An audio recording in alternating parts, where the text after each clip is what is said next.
বন্ধুরা, ফিরে এলাম আর একটি নতুন ভিডিও নিয়ে সজল আর্ট হাউস চ্যানেলে আপনাদের স্বাগত জানাই।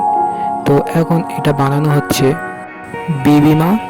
পুরো ঠাকুরটি সিমেন্ট দিয়ে তৈরি হবে।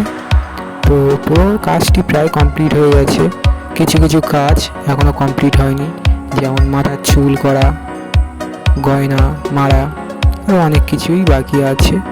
তো দেখতে থাকুন পুরো ভিডিওটি, আপনাদের অবশ্যই ভিডিওটি ভালো লাগবে।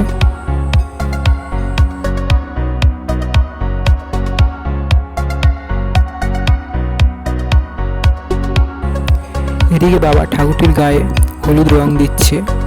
তো আমি পুরো ভিডিওটি মাথার চুল করা, গয়না পরানো আপনাদের দেখাতে পারিনি, তো এর জন্য সরি।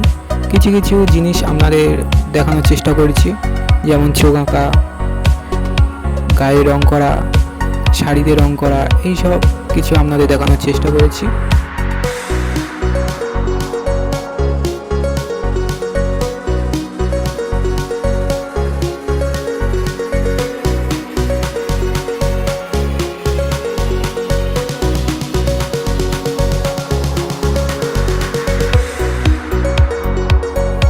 এদিকে প্রায় ঠাকুরের গায়ে রং মারা কমপ্লিট। তো এবারে শাড়িতে লাল রং ইউজ করছি, পুরো শাড়িটাকে লাল দিয়ে দেবো। তো দেখুন বাবা লাল দিয়ে শাড়িটিকে রং করছে। তো পাটটা হবে সাধারণত কালোই দিয়ে, আমরা ওটাই দেওয়া হবে। তো শাড়িটা লাল দিয়ে ঠাকুরটিকে কেমন দেখিয়েছে অবশ্যই কমেন্টে জানাবেন।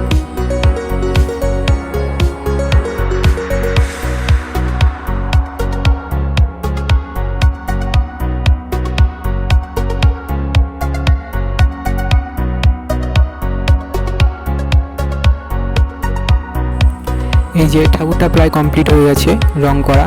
তো এই ভিডিওটা আমি করেছিলাম রাত্রেবেলা, তো তাই এনে হলুদ রংটা অনেকটাই সাদা দেখাচ্ছে।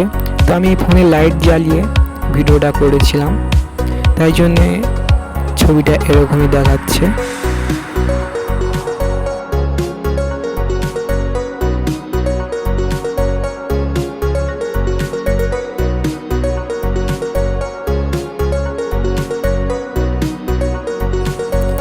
এই যে ঠাকুরটি পুরো হাতের কাজ, মানে শাড়ির কাজ করা হয়ে গেছে।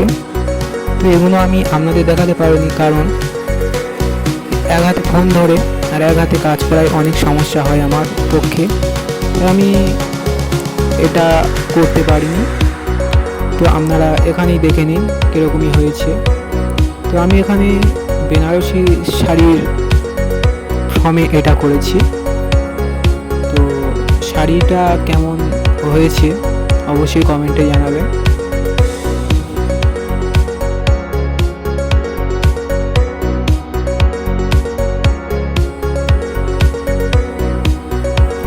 তো আমি এবারে চোখ আঁকা শুরু করছি। তো আমি পুরো চোখ আঁকাটা পুরো ফুল আপনাদের দেখাতে পারবো না, কিছু কিছু অংশ আপনাদের দেখানোর চেষ্টা করব। তো দেখতে থাকুন পুরো ভিডিওটি, আপনাদের অবশ্যই ভালো লাগবে।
এই যে আমি এই জায়গাটার কথাই আপনাদের বলছিলাম, যে আমি এই চোখটা এঁকেছি পুরোটা, এটা আপনাদের দেখাতে পারলাম না। তো এর ভেতরে ভেতরে কিছু অংশ আপনাদের দেখানোর চেষ্টা করেছি। তো অবশ্যই দেখুন এবং ভালো লেগে থাকলে অবশ্যই চ্যানেলটিকে সাবস্ক্রাইব করবেন এবং অল বাটনে প্রেস করবেন, যাতে আমার যে কোনো ভিডিও ইউটিউবে ছাড়লে আপনারা সর্বপ্রথম আমার ভিডিওটি দেখতে পান। তো দেখা হচ্ছে আরও একটি নতুন ভিডিও নিয়ে।